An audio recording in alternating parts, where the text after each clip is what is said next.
السلام علیکم۔ الحمد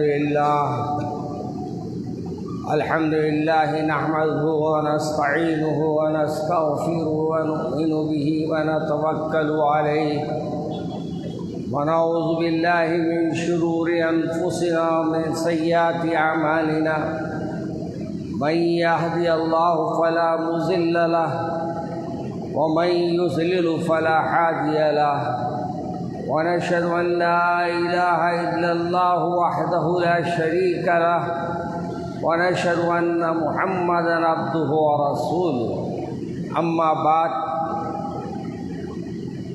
وأعوذ بالله من الشيطان الرجيم بسم الله الرحمن الرحيم وَلَنَبْلُوَنَّكُمْ بِشَيْءٍ مِّنَ الْخَوْفِ وَالْجُوعِ وَنَقْصٍ مِّنَ الْأَمْوَالِ وَالْأَنفُسِ وَالثَّمَرَاتِ وَبَشِّرِ الصَّابِرِينَ۔ عزیزان محترم،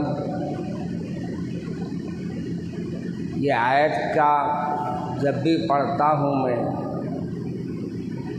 اللہ تبارک و تعالیٰ نے جس آزمائشوں کا ذکر کیا ہے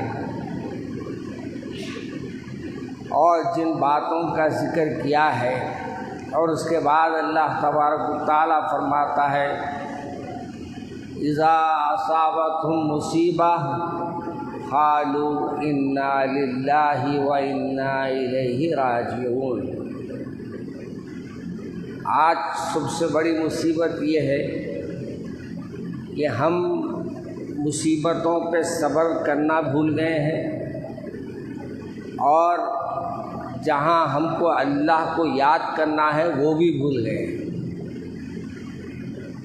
جبکہ ہم کو پہلے ہی بتا دیا گیا کہ تمہارے پہ آزمائشیں آئیں گی، مصیبتیں آئیں گی۔ یہ کیوں آئیں گی؟ یہ وجہ کیا رہے گی؟ پہلے زمانے میں صحابہ کرام پہ مصیبتیں آئی، آزمائشیں آئی، وہ اللہ کے طرف رجوع ہوئی، توبہ کیا، استغفار کیا، اللہ کے سامنے گڑ گڑائے، اللہ کو منائے، اللہ کو راضی کیے۔ اللہ نے صحابہ کرام کی بدر سے لے کے ہر جنگ میں مدد فرمائی۔ آج کیا وجہ ہے کہ ہم لا تعداد ماشاءاللہ مسلمان ہیں؟ یہ حکومت کی باتوں میں مت جائیے، ہم 18 کروڑ ہے، کوئی بولتا 22 کروڑ ہے، کوئی کچھ بولتا، کوئی کچھ بولتا۔ ہم کو گھٹا کے یہ لوگ یہ ثابت کرنا چاہتے کہ تمہاری تعداد کم ہے، حالانکہ ہماری تعداد ماشاءاللہ بہت ہے اللہ کے فضل و کرم سے۔ کتنی ہے انہوں بتاتے نہیں، ہم گنتے بھی نہیں۔ اب میرے ہی دیکھ لو نا، میرے گھر میں میرے والد کو 2 بچے، میں میری بہن، اور آج ماشاءاللہ میرے کو جو بچے ہیں، میرے کو 7 بچے ہیں، ان کو 7 بچے ہیں۔ ارے وہ 2 تھے وقت بھی تم 18 بول رہے ہیں، آج اتنے ہو گئے تو بھی تم 18 بول رہے ہیں۔ یہ پالیسی ان کی جو ہے مسلمانوں کو گھٹا کے پیش کرنا ان کی عادت ہے۔ ہم اگر بولتے بچے پیدا کرو تو بولتے گورنمنٹ کے خلاف جا رہے ہیں۔ گورنمنٹ بولتی ایک ابھی بگلا بچہ ابھی 2 کے بعد کبھی، مگر 2 چیف منسٹر آئے، ایک ہمارے نائیڈو صاحب بھی ہے اس میں، انہوں بولے خوب پیدا کرو، اپنی تعداد کو بڑھاؤ۔ اب کیا کر لیتے ہیں انہوں؟ اب ان کے پاس زبان نہیں ہے، کیونکہ ان کا ہی سی ایم بول رہا بچوں کو زیادہ پیدا کرو۔ ہمارے والد واجد کا نعرہ تھا اگلا بچہ ابھی 12 کے بعد کبھی، اور ماشاءاللہ آج بھی بہت لوگ 12 بھی بچے پیدا کر رہے ہیں اللہ کے فضل سے۔ پرسوں حال میں میرے پاس ایک صاحب آئے تھے تو کوئی اپنی جائیداد کا انہوں بٹوارا کرنا چاہ رہے تھے، تو انہوں نے میرے سامنے جو لسٹ لکھائی تو 13 بچے تھے، باقی بچیاں تھیں۔ اللہ ماشاء اللہ، کون بولتا ہم پیچھے ہیں بول کے؟ ہم بھی سب سے آگے ہیں ماشاء اللہ، ہر فن میں ہم آگے ہیں، بچے پیدا کرنے میں ہم آگے، اللہ کی نافرمانیوں میں ہم آگے۔ ہمارے والد ماجد کا مجھے ایک واقعہ یاد آتا ہے۔ ہم مدراس میں ایک جگہ تقریر کرتے تھے ابا جان ہمارے، اور وہاں سے ہم ایک سامنے سے ٹاکس کے جاتے تھے، تو وہاں ایک ٹاکس پہ ایک لمبے چوڑے صاحب کی تصویر کے ساتھ لکھا ہوا تھا ہم کسی سے کم نہیں۔ تو حضرت والد ماجد رحمۃ اللہ علیہ فرماتے تھے واقعی ہم کسی سے کم نہیں، جھوٹ بولنے میں ہم کسی سے کم نہیں، دھوکہ دینے میں ہم کسی سے کم نہیں، اللہ کی نافرمانیاں کھلے عام کرنے میں ہم کسی سے کم نہیں، اللہ کی ناشکری کرنے میں ہم کسی سے کم نہیں، میرے رسول کی محبت کے دعوے کرنے والوں میں ہم کسی سے کم نہیں، عمل نہیں کرنے والوں میں بھی ہم کسی سے کم نہیں۔ پھر بھی یہ دعویٰ ہے کہ ہم اللہ کے ماننے والے ہیں۔ ارے اسی کے ماننے والے ہیں بول کے ابھی بھی رحم کیا ہوا ہے اللہ نے آپ پر میرے۔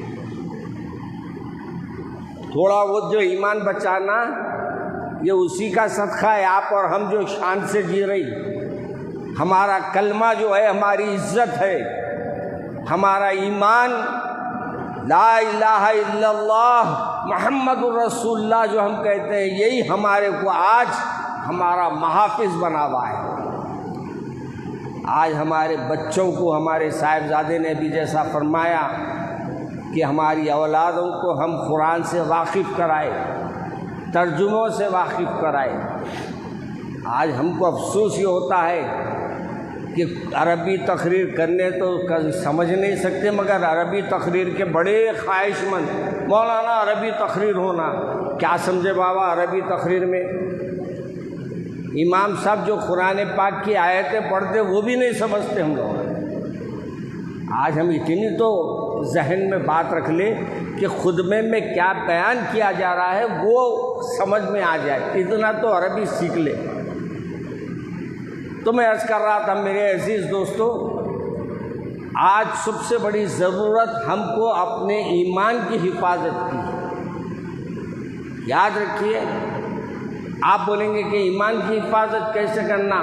آج کل ہمارے اندر بہت سے ایسے کمیاں واقع پیش ہو جا رہی ہے جو ہم کو ایمان سے دور کر دے رہی ہے، اللہ سے دور کر دے رہی ہے، اللہ کے احکامات سے دور کر رہی ہے۔ ایسے موقع پر آپ کو اپنے گھروں کی اصلاح کرنا ہر ایک مسلمان کا لازم فریضہ ہے۔ میرے صحابہ گھر سے تبلیغ کا کام شروع کیا، میرے آقا اپنے گھر سے پہلے کام شروع کیے، آپ کے گھر سے آپ نے اسلام کی دعوت کا کام شروع کیا، آپ نے عزیزوں کو اپنے بلا کر دین ان کے سامنے رکھا۔ دین رکھنا آپ کا کام تھا، دل میں اتارنا اللہ کا کام تھا۔ آپ اپنا کام کر دیجئے، اس کے بعد اللہ خود اللہ کا کام فرما دے گا۔ آپ بچوں کو اگر بتا دے کہ دیکھو بیٹے اللہ تم کو دیکھ رہا ہے، ہر عمل تمہارا دیکھ رہا ہے، تو کیا بچہ تمہارا غلط کام کرے گا؟ آج ہمارے گھروں میں ہم بچوں کو یہ خوف پیدا کیے کہ دیکھو بیٹے اگر آپ عمل غلط کریں گے تو دوزخ میں آپ کے لیے بہت خطرناک عذاب ہے۔ ماں کے پیٹ سے بچہ پیدا ہوا، باپ خوشی منایا، دنیا کے پیٹ میں آیا، باپ پہ ظلم شروع کر دیا، پھر خبر کے پیٹ میں باوا گیا، انہیں باوا کی جائیداد پہ عیش کیا۔ آپ اس کے بعد آخرت میں جائیں گے، بچہ پرست کیجیے، آپ کے پیسوں کا استعمال اچھا کیا، آپ کو جنت کا دروازہ کھول دیا جائے گا۔ اگر آپ کا بچہ غلط کام کیا تو آپ کا جہنم کا دروازہ کھول دیا جائے گا۔ نیکی کے راستے پہ چلنے کے لیے ابھی سے آپ بچوں کو تیار کیجیے۔ آج ہماری اولادوں کو اصلاح کرنے کی بہت ضرورت ہے۔ ایک صاحب نے میرے سے آ کے کہا مولانا بہت خوشی ہو رہی ہے، آج جمعے کی نماز کے وقت دکانیں بند ہیں۔ مولانا بیوقوف کون سمجھدار بولا آپ کو؟ آج ہماری قوم اٹھ رہی 12 بجے، دکان کھل رہی 2 بجے۔ یہ اللہ کی آواز سے بننی ہے دکان؟ پہلے ہم کو وہاں نظر آتا تھا یہ منظر، مکہ مکرمہ وغیرہ میں، جدہ وغیرہ میں، اب وہاں بھی ختم ہو گیا ہے۔ اب انہوں نے ڈور بند کر دے کہ ہمارے سامنے جانے میں بچھا دے رہے ہیں، امام صاحب کہاں ٹھہریں گے، انہوں کہاں ٹھہر کی نماز پڑھو، اور یہ بول رہے ہیں اپنی نماز ہو گئی۔ اتنی صفا نہیں بلکہ پوری روڈ خالی ہے یہاں سے وہاں تک۔ ہم لوگ ایسا بزرگوں سے مسائل بھی پوچھ لیجئے۔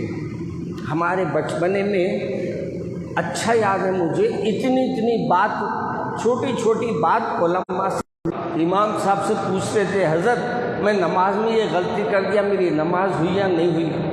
اب انہوں یہ بول رہے ہیں میری نماز کو امام صاحب سے کہیں کو پوچھوں میں، کیا ضرورت ہے؟ میں پڑھ لیا، قصہ ختم۔ ارے نماز میں جو آپ سے غفلت ہوئی ہے وہ تو امام صاحب سے پوچھ لو۔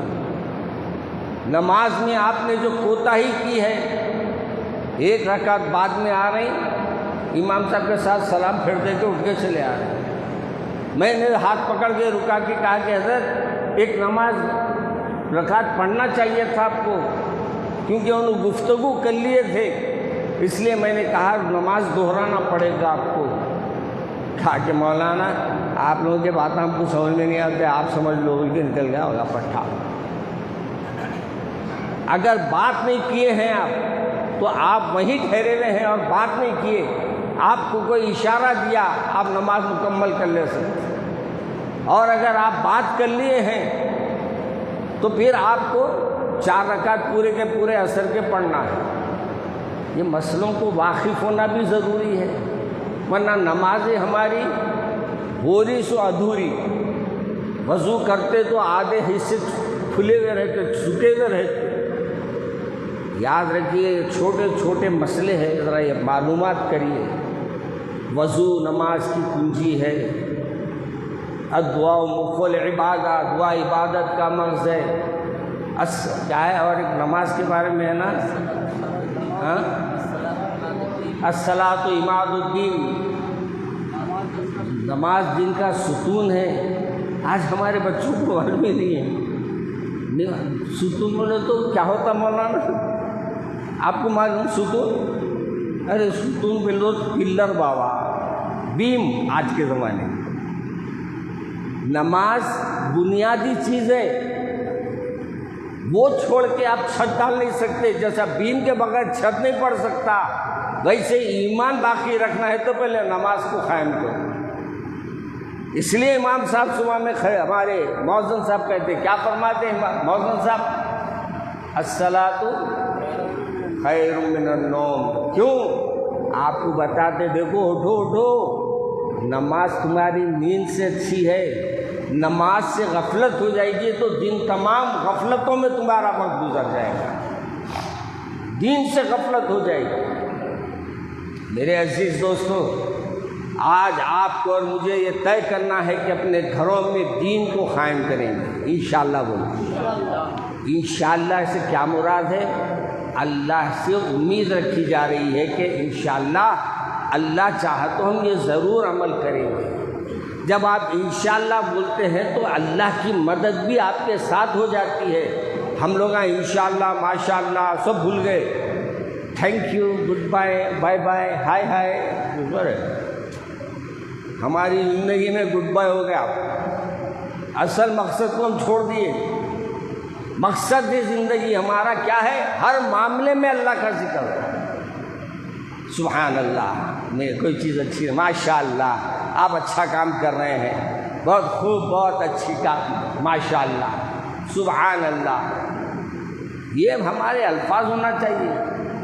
اب ہم لوگ good good good good good, بچہ نماز پڑھا تو good good good good good بول رہا ہے، گڈ گڈ کیا ہے یہ گڈ گڈ کے مرو بول رہا ہے کیا بابا میرے کو؟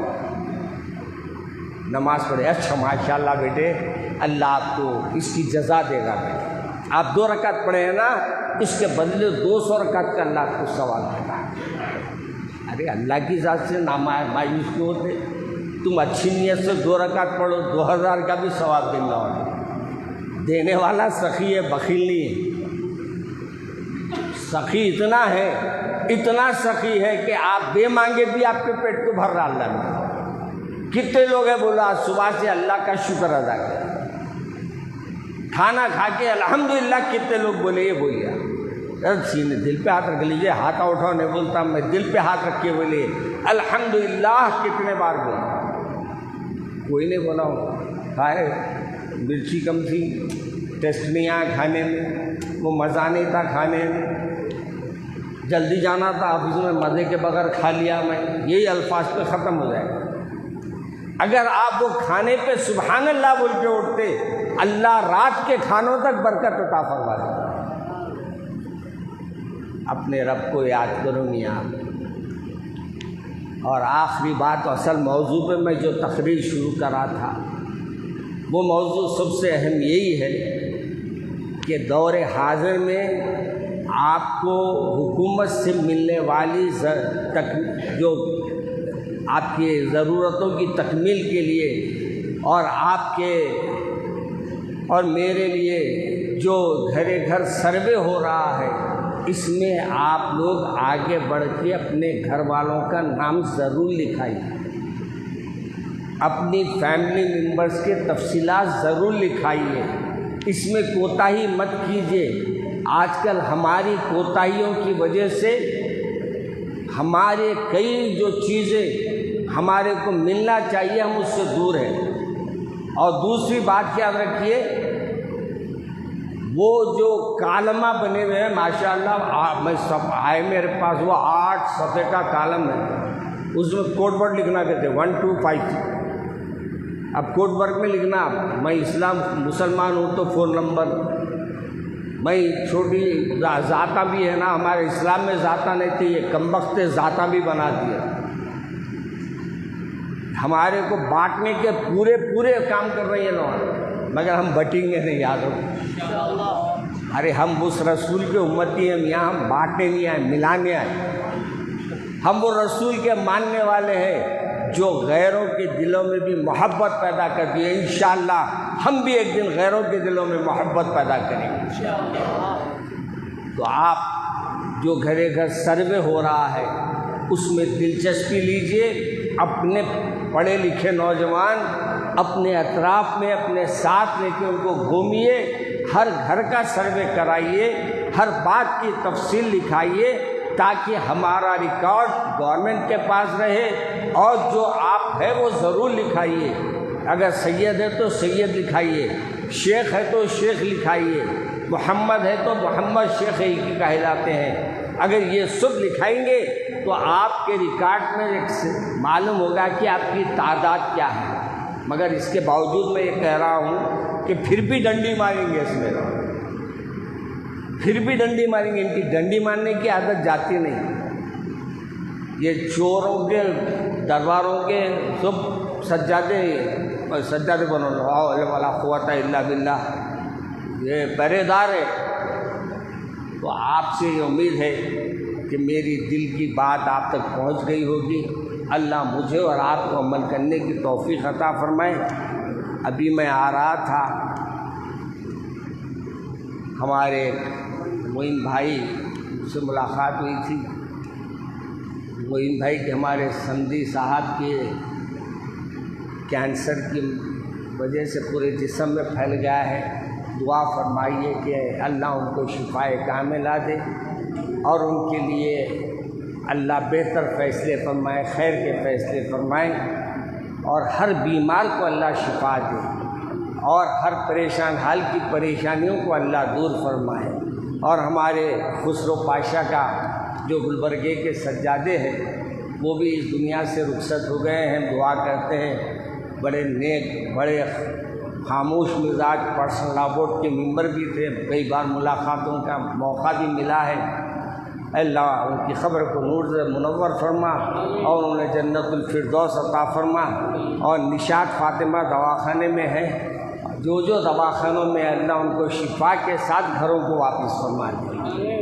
اور آخری گزارش یہ ہے کہ ہمارے دارالعلوم حیدرآباد کا کاؤنٹر لگا ہے، ہر بار اپیل کرتا ہوں 10 روپے جو بولے تو 1 روپیہ دے کے جاتے۔ کیا طریقہ ہے؟ فری میں تقریر سن رہے، وہاں تو دے کے جاؤ۔ یہ دارالعلوم حیدرآباد آپ کا ادارہ ہے، میرا نہیں ہے۔ یہ دارالعلوم حیدرآباد مولانا عاقل صاحب علیہ رحمہ میرے والد واجد آپ لوگوں کے لیے قائم کیے ہیں، اور نہ میں ملازم ہوں وہاں کا، نہ میری اولاد ملازم ہے وہاں کی۔ ہم اپنے دارالعلوم سے 1 روپے کے روادار نہیں ہیں۔ آپ لوگ دارالعلوم کا تعاون دل کھول کے کرے، انشاءاللہ اس سے آپ کے لیے فائدہ مند ہوگا، آخرت کا ذریعہ بنے گا۔ السلام علیکم ورحمۃ اللہ۔